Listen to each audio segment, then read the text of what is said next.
Assalamualaikum warahmatullahi ta'ala wabarakatuh. Bismillahirrahmanirrahim. Alhamdulillahilladzi faqaha fid din man arada wa waffaqahu lil amali bimuqtadiyal murad wa nashkuruhu ala jazili ni'amihi alladzi la tuhsa bil a'dad.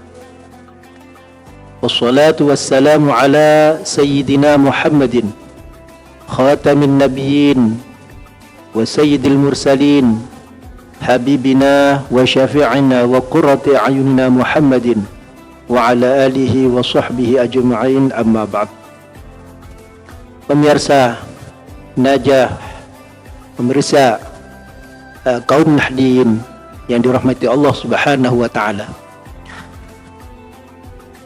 Allah Subhanahu wa ta'ala mengutus baginda Rasul Muhammad sallallahu alaihi wasallam hanyalah satu tujuan, yaitu menyempurnakan akhlak manusia. Sebagaimana yang disabdakan oleh baginda Rasul, Bismillahirrahmanirrahim, innama bu'itsu liutammima makarimal akhlaq. Sesungguhnya aku diutus oleh Allah Subhanahu wa ta'ala ke bumi ini adalah untuk menyempurnakan akhlak manusia. Rasulullah sallallahu alaihi wasallam kita kenal dengan gelar Sayyidul Anbiya. Kita kenal dengan Gusti dari para utusan. Mengapa demikian? Tidak ada lain karena baginda Rasul Muhammad sallallahu alaihi wasallam adalah seorang yang mempunyai akhlak mulia, di mana diceritakan bahwasanya baginda Rasul ketika ditanya, yang sebelumnya adalah ditanya mereka para nabi. Nabi Ibrahim alaihissalam ditanya, man anta ya Ibrahim? Nabi Ibrahim menjawab, ana khalilullah, saya adalah kekasih Allah. Nabi Musa ditanya, man anta ya Musa? Ana kalimullah, saya adalah orang yang berbicara dengan Allah. Nabiullah Isa alaihissalam ditanya, man anta ya Isa? Ana ruhullah. Namun demikian, ketika Rasulullah sallallahu alaihi wasallam ditanya, man anta ya Muhammad? Nabi Muhammad menjawab, dia tidak menjawab dengan ana habibullah, tidak, akan tetapi dia menjawab dengan anal yatim, saya adalah hamba Allah, adalah seorang yatim. Rasulullah sallallahu alaihi wasallam begitu akhlaknya luar biasa. Sebaliknya, kita berkaca kepada iblis. Kenapa iblis diturunkan harga dirinya oleh Allah Subhanahu wa ta'ala dengan menurunkan derajatnya dari surga ke bumi? Karena iblis adalah seorang yang sombong. Iblis menganggap dirinya lebih tinggi daripada Nabi Allah Adam alaihissalam. Padahal iblis adalah seorang yang alim. Iblis adalah seorang yang alim, di mana diceritakan bahwasanya iblis adalah seorang pemimpin di langit yang pertama karena kealiman iblis. Akan tetapi kenapa iblis diturunkan derajatnya oleh Allah Subhanahu wa ta'ala?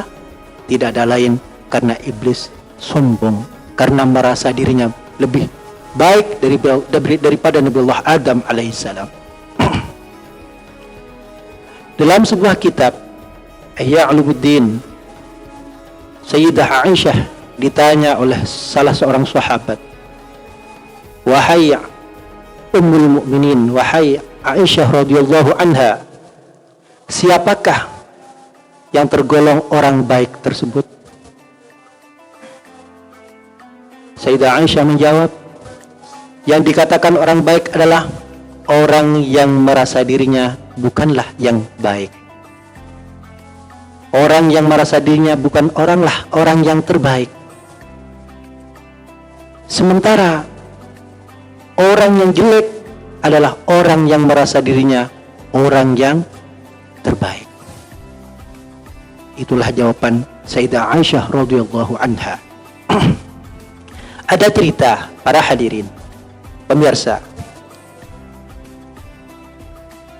Ada seorang muhaddis, seorang ahli hadis yang bernama Imam Az-Zuhri. Beliau termasuk meriwayatkan suatu hadis yang berbunyi demikian. Bismillahirrahmanirrahim. Khamsun la ya'lamuha illallah. Ada 5 perkara yang tidak akan pernah tahu kecuali Allah Subhanahu wa taala. La ya'lamu ahadun maza taksibu ghada. Tidak akan pernah tahu seseorang apa yang akan terjadi besok hari. Yang akan terjadi sedetik, besok lusa, tidak ada seorang pun yang tahu. Wala ya'lamu ahadun ma yakunu fil arham. Tidak ada seorang pun yang tahu apa yang ada dalam perut. Wala ya'lamu ahadun mata taji'ul matar. Tidak ada seorang pun yang tahu kapan hujan akan datang. Wala ya'lamu ahadun ma tahtaji'u sa'ah. Tidak ada seorang pun yang tahu kapan kiamat akan tiba. Wala ya'lamu ahadun wala ya'lamu ahadun bi ayyi ardin tamut. Tidak ada seorang pun yang tahu di bumi mana kita akan meninggal.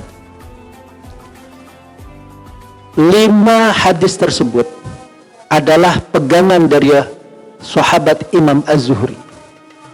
Namun para hadirin, Allah Subhanahu wa taala menciptakan hamba-hamba lain yang mempunyai maziyah, yang mempunyai kelebihan luar biasa. Dikenal pada zamannya, sezaman dengan Imam Az-Zuhri, adalah Imam Ibnu Shirin. Ibnu Shirin ini adalah seorang penakbir mimpi yang ulum. Mimpi apapun ketika datang Imam Az-Zuhri pasti tafsirnya tepat sasaran. Salah satu contoh, ada 2 orang yang bertanya kepada Imam Ibnu Shirin. Seseorang di antara mereka bertanya, "Ya Ibnu Shirin, tadi malam saya bermimpi adzan." Ibnu Shirin menjawab, "Kamu akan berangkat haji tahun ini." Orang yang kedua juga tanya kepada Ibnu Shirin, "Ya Ibnu Shirin, saya bermimpi sama dengan teman saya ini, bermimpi adzan." Ibnu Shirin menjawab, "Kamu akan dituduh seorang pencuri. Kamu akan dituduh seorang pencuri." Kedua orang ini bertanya, "Ya Ibnu Shirin, kami itu bermimpi sama. Saya bermimpi adzan dan dia juga bermimpi adzan. Kenapa kok tafsirnya berbeda?" Ibnu Shirin menjawab, "Sahabatmu bermimpi adzan itu, ayat yang turun kepadaku adalah surat Haji. Fa'adzana wa'adzin fin nasi ya'tuka rijala wa ala kulli dhamir ya'tina min kulli fajjin 'amik." Sementara kamu sendiri bermimpi adzan juga. Ayat yang turun kepadaku adalah surat Yusuf. Fa'adzana mu'adzinun ayyatul 'airu innakum lasariqun.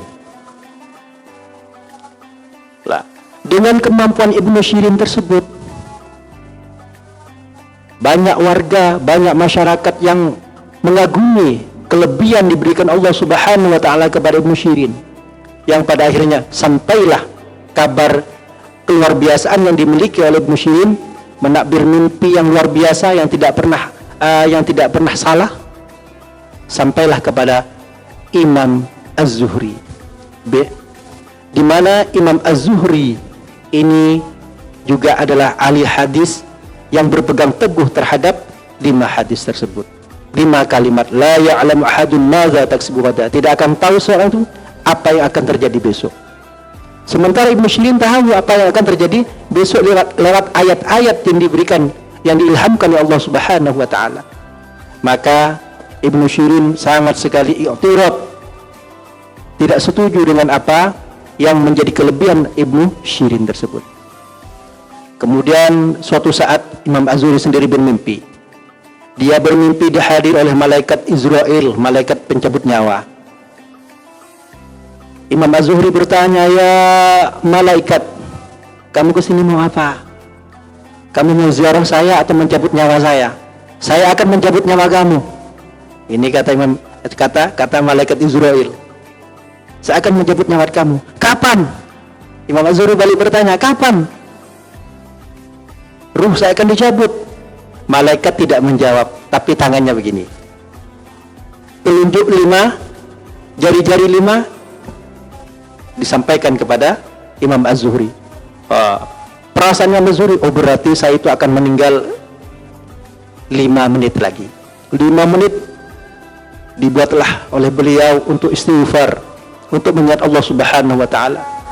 Sampai 5 menit dia belum juga meninggal. Mungkin 5 jam.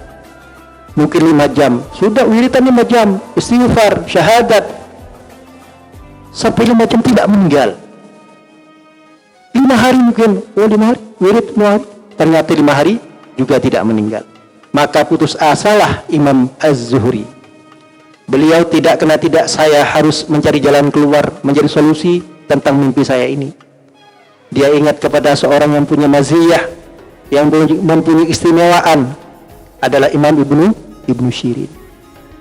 Hadirlah beliau kepada Ibnu Syirin. "Assalamualaikum ya Imam." Imam Syirin menjawab, "Waalaikumsalam." Beliau bertanya, "Wahai Imam Az-Zuhri, kok kesini, ada apa?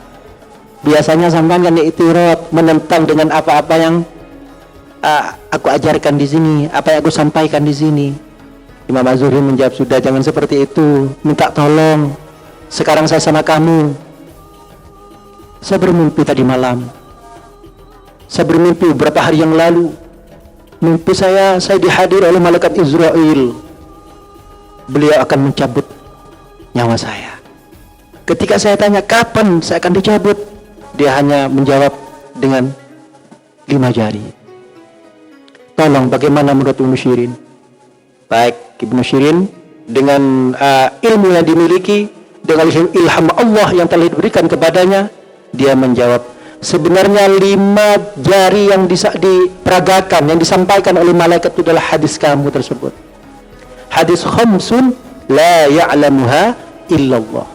Ada 5 perkara yang tidak akan pernah tahu kecuali Allah, termasuk meninggal. La ya'lamu ahadun bi ayyi ardun tamut. Tidak akan tahu seorang tersebut di bumi mana dia akan mati dan kapan dia akan meninggal. Itulah sebenarnya. Para hadirin, pemirsa Naja yang dirahmati Allah Subhanahu wa taala. Apa yang telah saya sampaikan ini adalah menjadi renungan kita bersama, bahwasanya janganlah kita saling mengejek satu dengan yang lain. Janganlah kita itu menganggap kita lebih besar daripada yang lain. Jangan menganggap kita itu adalah termasuk orang pilihan daripada yang lain. Percayalah, Rasulullah Shallallahu Alaihi Wasallam diutus ke dunia adalah dengan akhlak mulia. Maka dari itu, marilah kita tiru pola tingkah beliau, sirah beliau. Hadirin yang dimuliakan Allah Subhanahu wa taala. Mudah-mudahan apa yang saya sampaikan ini bisa bermanfaat untuk kita sekalian. Wal 'afu minkum. Wassalamualaikum warahmatullahi taala wabarakatuh.